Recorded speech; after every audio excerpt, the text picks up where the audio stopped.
Hi everyone, welcome to the Movie Section Show. My name is Fariba, and today we got this beautiful, beautiful Marvel gift just before, the holidays are, it's about to start, or maybe already started for you, but we did get a new trailer drop, and that is Spider-Man Across the Spider-Verse. And before I go right into that, I do want to quickly digress a little bit about my absence.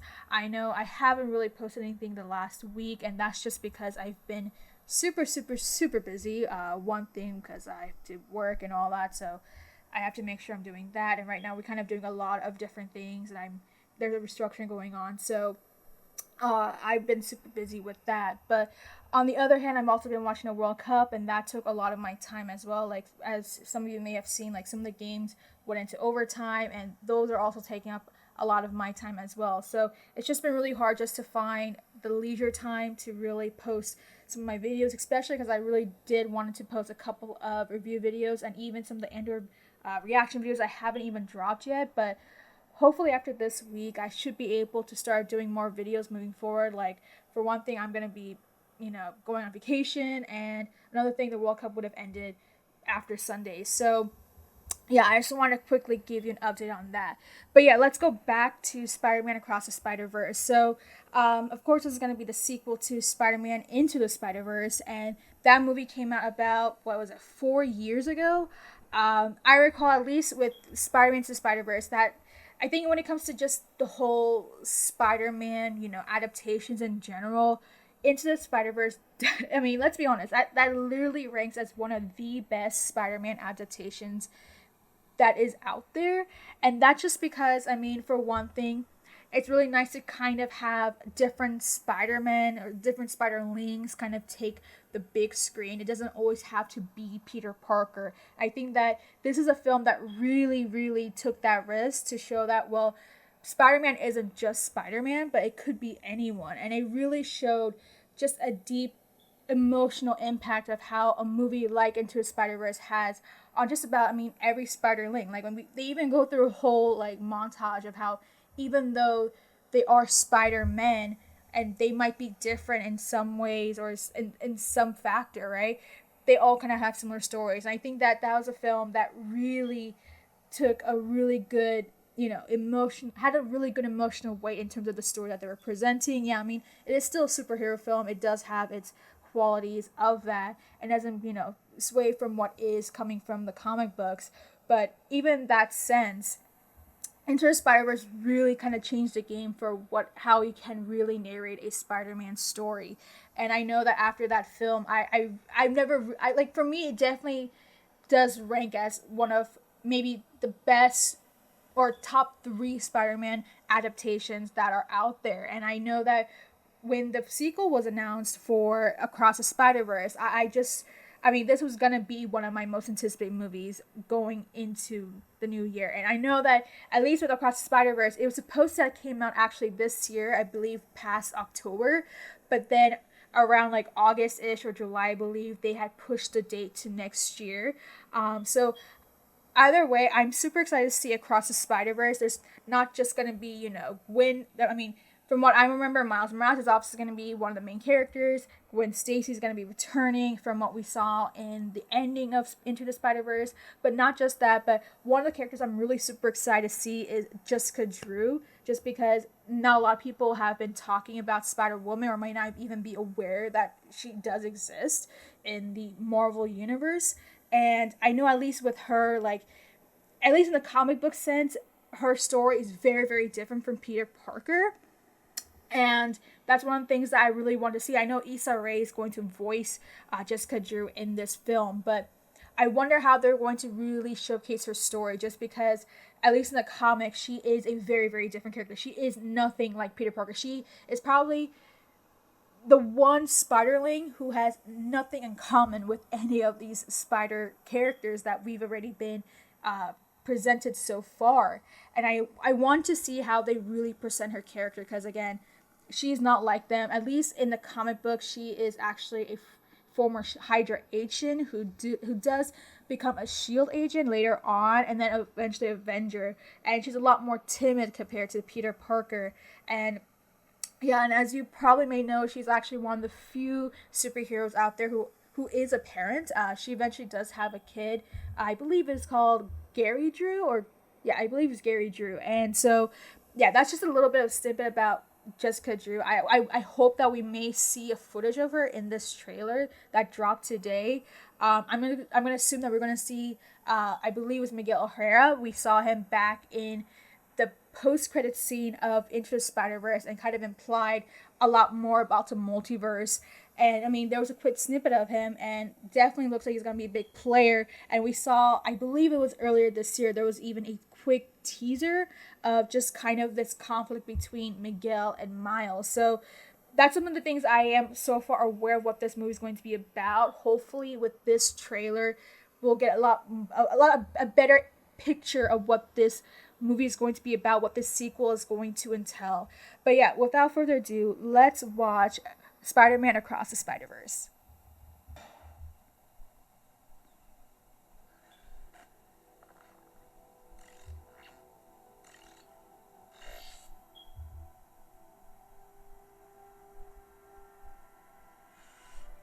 I can hear you being quiet, Mom.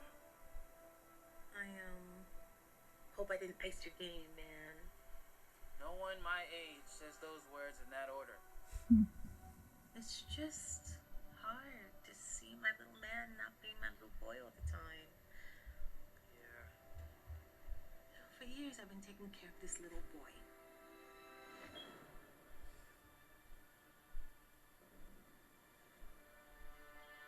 Making sure he's loved, that he feels like he belongs wherever he wants to be. He wants to go out into the world and do great big things. Not bad, kid. And what I worry about most I love you, Miles. is they won't look out for you like us. Miles! Want to get out of here?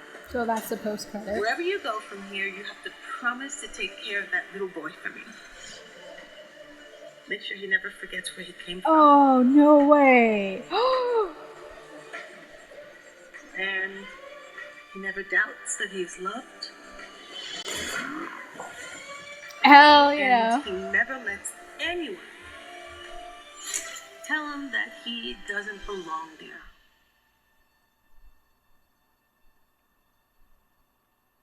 You gotta promise, Miles. I promise.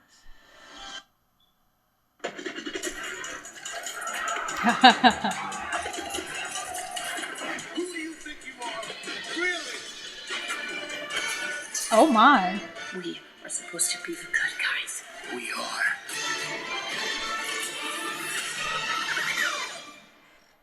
Okay. So that was the official trailer for Spider-Man Across the Spider-Verse.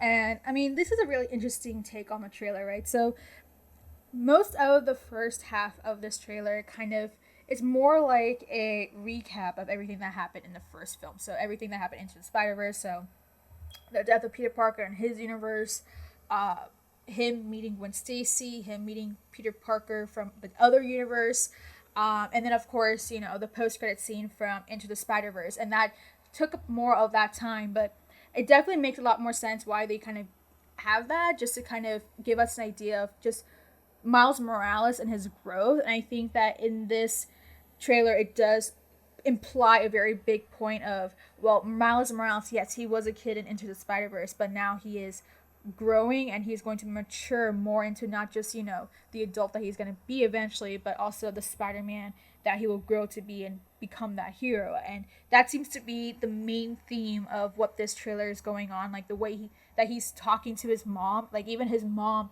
keeps saying like, well, you're not a boy anymore, you're becoming a man, right? And so it seems like if we're going to see a lot more of Miles's maturity. Like the first movie was mostly about him growing to accept who he is, that he is Spider-Man, learning how to become Spider-Man, and eventually finding his own identity as Spider-Man. That was probably the biggest part of what the first film was going to be about, is what kind of Spider-Man he wants to be, what he aspires to be, right? And eventually at the end of the film, he figures out, you know, he learns more of his powers. He finally understands how to manifest them, and then eventually he figured out what kind of suit that he believes really represents who he is as his version of Spider-Man in that universe, right? And that was a big part of what that first film was about. And it looks like here the second part is going to be more about just the growth of it, seeing how he's going to deal with a lot more of the obstacles as he is growing up. Like that's basically what it is like, growing up. Like, I mean, once you get into adulthood, you're going to start figuring out that, well, not everything's going to go your way. There's going to be bumps in the road. And that seems like that's going to be the case for this film. But again, there isn't really a lot going on. Like, it doesn't really reveal too much of what the plot line is going to be about. Like, I mean, for one thing, it does. I think the one thing that I do feel like is one of the coolest things that we're seeing in this trailer is the fact that they kind of have, I don't want to say like universe, but it seems like there's sort of like a hub for Spider-Mans across the universe that they kind of hang out in. And it's amazing how they managed to establish like their own hub, knowing that they're all are different versions of Spider-Mans from different universes. And that's actually really cool to see. Like, we're seeing like gazillions of different spiderlings in the hub that they end up going to.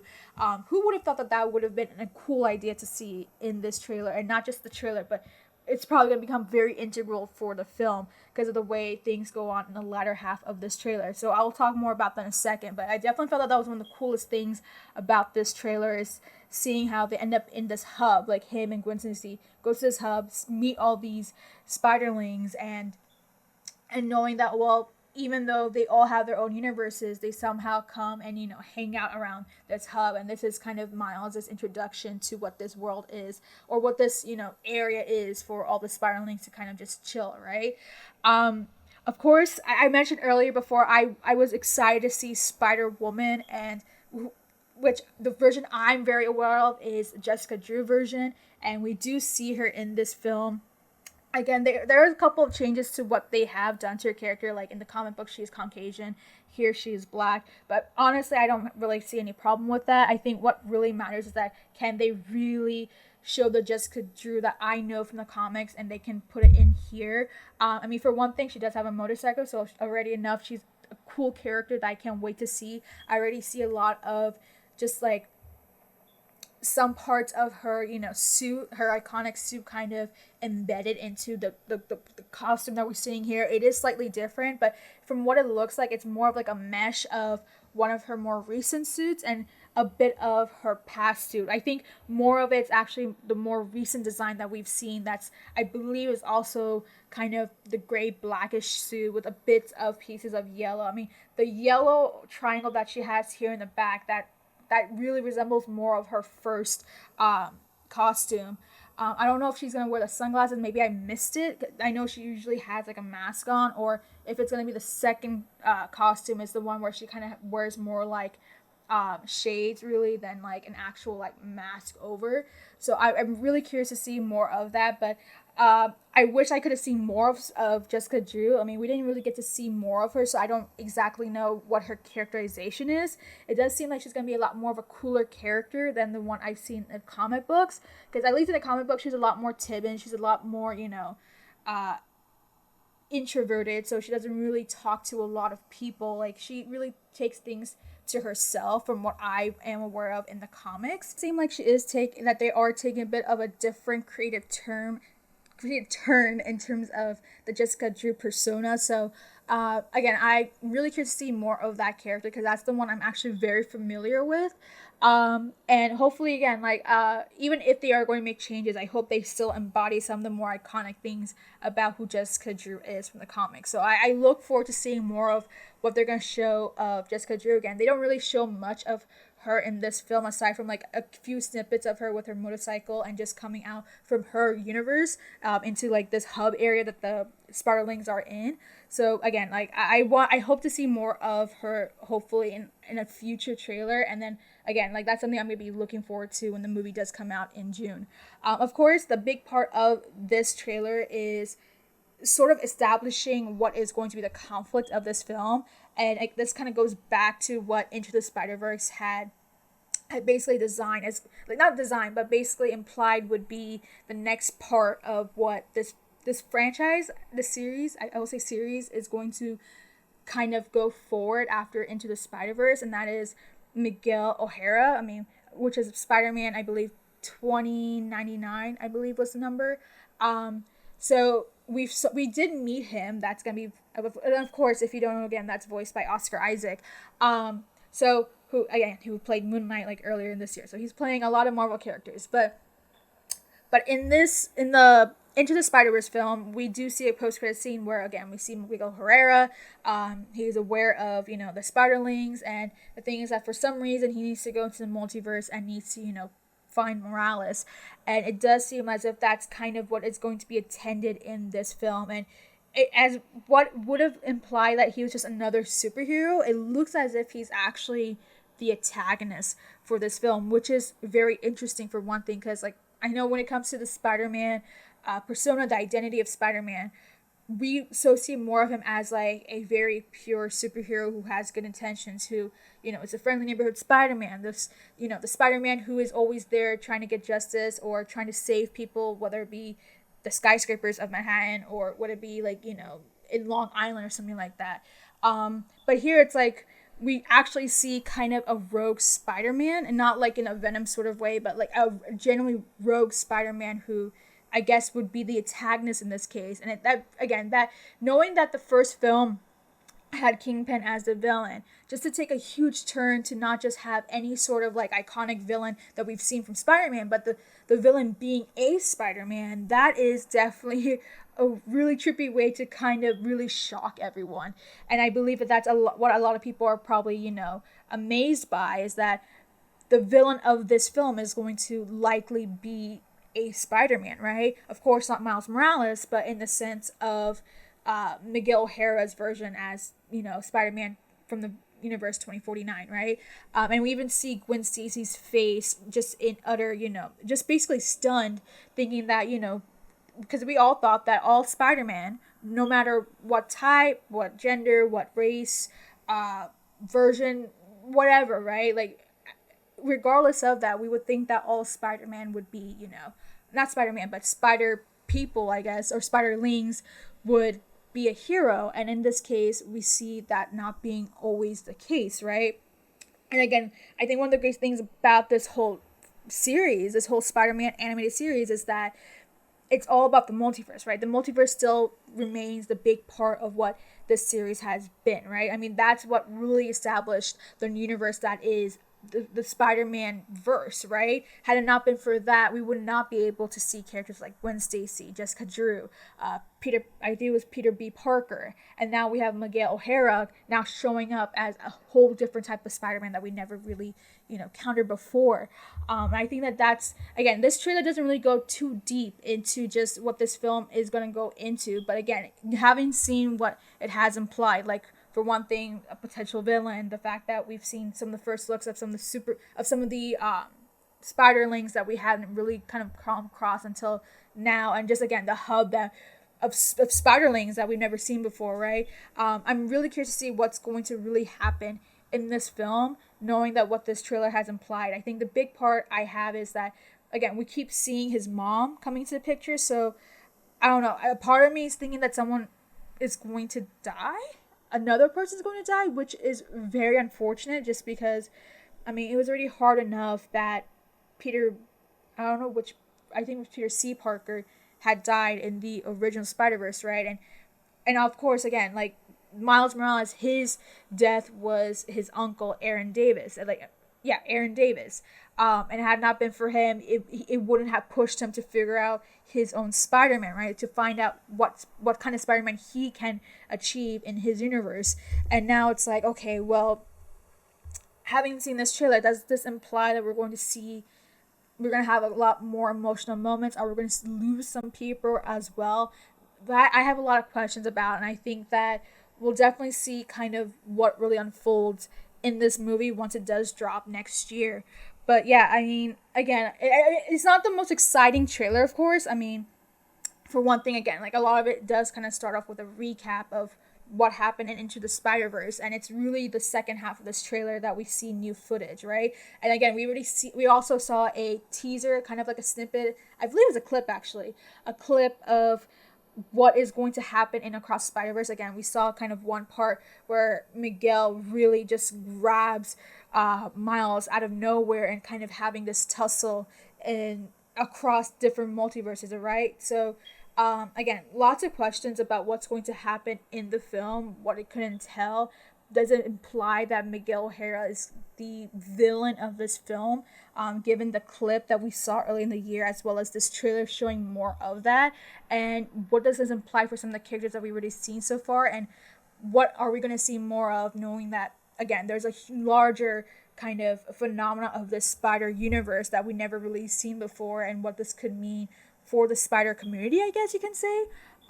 So yeah, lots of questions. Definitely things that I want to, keep a close eye on as we get closer to the film. Again, it's gonna come in June, so that's about 6 months from now if you're not really counting December. But yeah, hopefully by the time we get to the second trailer, hopefully I will say maybe in March or something like that, or even April. Hopefully then we'll have another kind of perspective what this movie is going to be. But nothing too big going on. Again, I mean, this is a pretty decent trailer for what it is. But hopefully, again, we'll see more of what is going to happen in this film. But let me know what you think. Have you seen the trailer for Across the Spider-Verse? What do you think? What are your opinions about the first look for, Spider-Lings like Miguel O'Hara, Jessica Drew, and what do you think the story is going to imply? Do you agree with some of my analysis so far with what this movie could be about? If not, what else do you think is going to happen in terms of the storyline that they're going to establish in this film? What are your predictions overall, and what do you think so far in terms of like the, what the trailer has kind of given hints and pieces of as of this moment? Let me know in the comments down below, and make sure to like and subscribe.